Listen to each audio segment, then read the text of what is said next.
Have you ever asked yourself, what would Jesus do?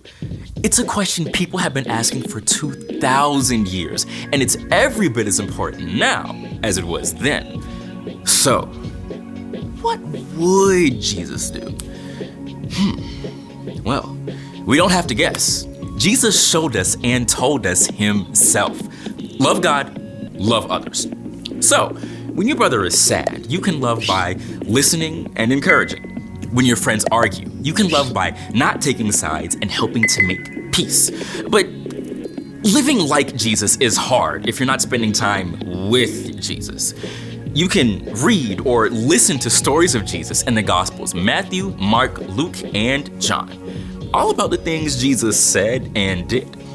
You can also talk with Jesus, just like a friend. Tell him what you're excited about or what's worrying you. Ask for his help and wisdom. Jesus might bring a verse or picture to your mind or a sense of peace in your heart. The more time you spend with Jesus, the more you can become like Jesus. Then God can work through you to change the world around you. That's why loving like Jesus is an amazing way to worship God with your life. Because worship is about more than just singing loud. It's all about living loud. Welcome to Story Lab. This week, we're taking a look at the story of someone who knew how to look out for the people around him. Hey, guess I didn't get the flower power memo. I got you covered. Oh. All right. That's great.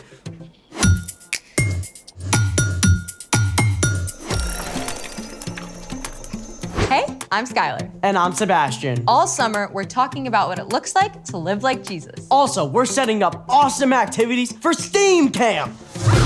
Science, technology, engineering, art, math. Go STEAM Campers! Rolls off the tongue. Yeah, not really. Okay, so what are we setting up today? We are gonna go flower power.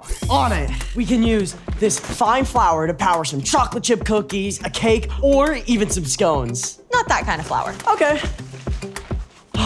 We got sunflowers, mangolds. Closer, but still no. Then how are we flower powering? How about a thermal powered flower? That's a tongue twister.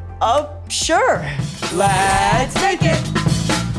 Today, we're making a thermal powered flower. Step 1, cut out a flower and a leaf using a template like this. You can get a grown-up to help you draw the template or find one online. You wanna know what they call me? The Picasso of arts and crafts. On to step 2. Carefully fold each of your flower petals so they form a fan shape, like this. All right, step 3. Take a plastic drinking straw and cut it down to 3 inches long. Boom. Then cut down a wooden skewer to 4 inches. Now, I think you'll wanna use these. For sure. You got it. And there it goes. Step 4, take the straw and wrap around clay or Play-Doh around the base so that it can stand upright. For step 5, you'll need one of these little guys. An eye screw. We're gonna tape the eye of the screw to the top of the straw. But don't cover the top of the straw with the tape. On to step 6. Take the little leaf that you cut out and tape it onto the eye screw. Perfect. Step 7, take a very small piece of clay and attach the flower to the flat end of the skewer. Then drop it inside of the straw. The point should hit the table. Perfect. Okay, so now we've got this. Where's the power? Right here. Step 8, get your grown-up to help light the candles and then slide them under the flower creation. Make sure when you do, you avoid putting one directly under the leaf.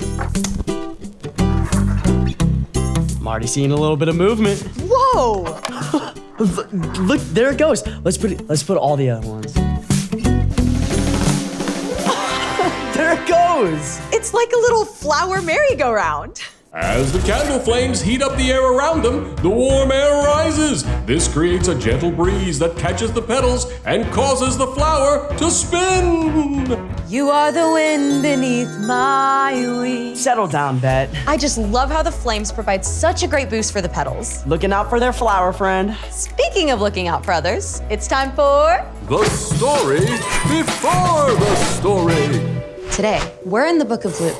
Luke wanted to clearly record the story of Jesus. From the very beginning, when people turned away, God had a plan to rescue us. At the perfect time, God sent Jesus, God's very own son, to live among us as a human. Jesus was born a tiny baby and grew up like an ordinary kid. He became wiser and stronger and more pleasing to God and to others. When Jesus was about 30, he was baptized by his cousin John. God's voice spoke from heaven saying, "You are my son, and I love you. I am very pleased with you." Soon after this, Jesus began traveling and teaching and healing sick people. Which is where our story starts. Take it away. Hey everyone, I'm Padma. Today we're talking about how we can look out for one another, something that we see over and over in the life of Jesus. In Luke, we read about the amazing things Jesus did and the way crowds of people started to follow him everywhere. At first, the religious leaders were simply curious about Jesus, but soon they got worried. Jesus was upsetting the way they had always done things and making surprising claims. Who can forgive sins but God alone? Jesus also spent time with people that the religious leaders avoided. Why does he eat with tax collectors and sinners? Jesus cared more about people's needs than about keeping up a good appearance. In fact, he allowed his disciples to pick and eat grain on the Sabbath, a day of rest. That's against the law!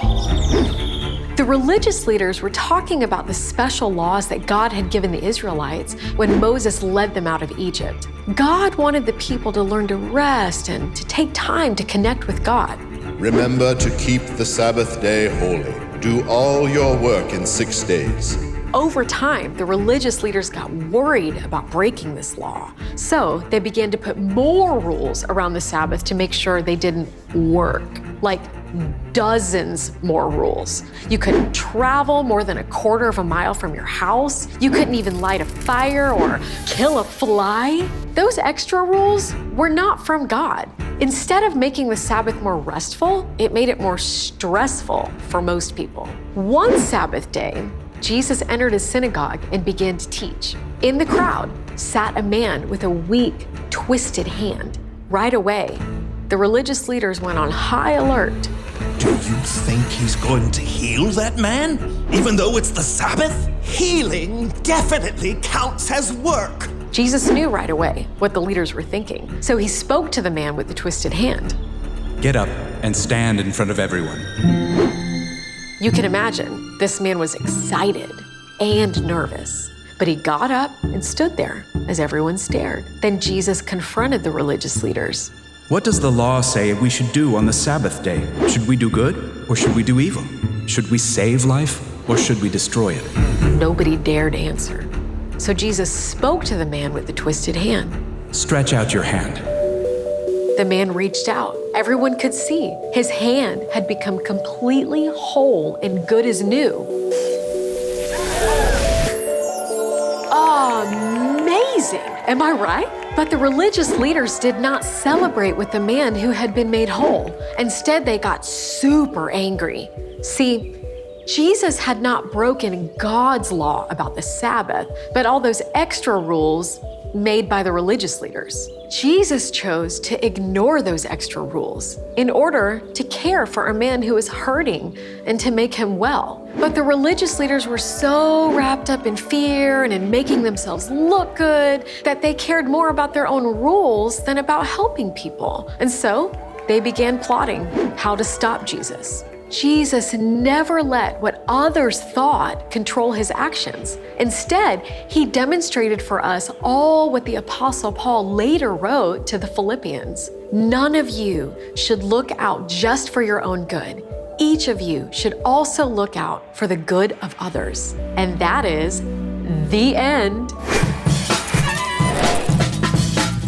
Wow, the religious leaders never really got it, did they? They really believed they were doing the right thing.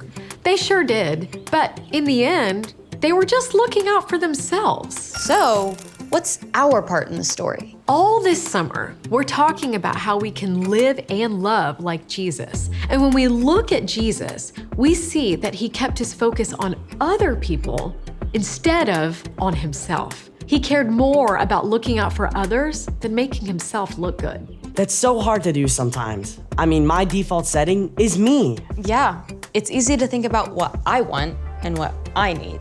For sure. But you can ask God to take your focus off you and help you look out for what the people around you need. I mean, you could carry some extra pencils or pack an extra snack. So if someone needs one, you can give it to them. You could look out for new people at school or church and invite them to hang out with you. You could be on the lookout for kids who need someone to play with at recess. For kids who need a place to sit at lunch. For kids who need someone to listen. Those are great ideas. And the more time and energy you spend looking out for others, the more God can work through you to change the world around you. I love it. I'm in. Me too. See you next time.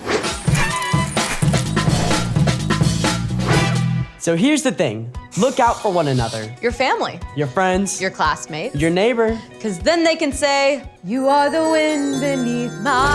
I'd rather see it than hear. Who doesn't need a little flower power in their day? Thanks for joining us in the Story Lab. See you next time. Think we can make it go faster with a little more candles? Oh, you're on. That's one. There it goes.